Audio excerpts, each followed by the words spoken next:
Ieri ve ne avevo parlato, sarebbe arrivato questo giorno in cui scoprire, dopo averne scoperto la tecnologia di bordo, come invece collegare il proprio smartphone via Bluetooth alla nuova Skoda Enyaq. Non esitiamo ancora in questo velocissimo tutorial, scopriamolo insieme. Per darvi un po' di contesto, io sto utilizzando il mio iPhone 8, ma la procedura è molto semplice per tutti gli smartphone, anche quelli Android. Andiamo su telefono, seleziona il dispositivo. Possiamo avere dei dispositivi conosciuti o anche ci cerca quelli disponibili. Il nostro ovviamente è visualizzato, anzi è visibile e anche attivato. Quelli disponibili mi ha già trovato WeDrive Carlo, ora mi arriverà la richiesta per il viva voce Bluetooth sul mio telefono.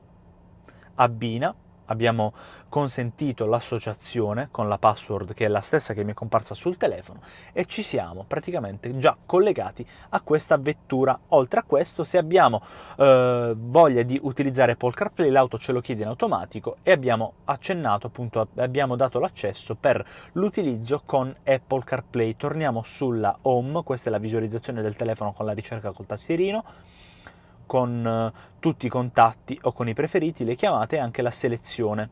Ecco la selezione col tastierino.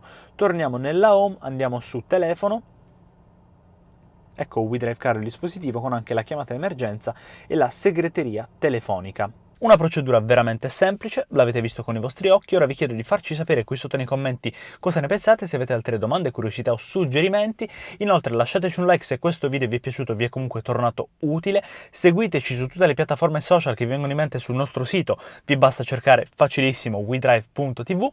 Inoltre vi consiglio anche di iscrivervi al nostro canale e di cliccare sul campanello per non perdervi tutti i contenuti che caricheremo nei prossimi giorni.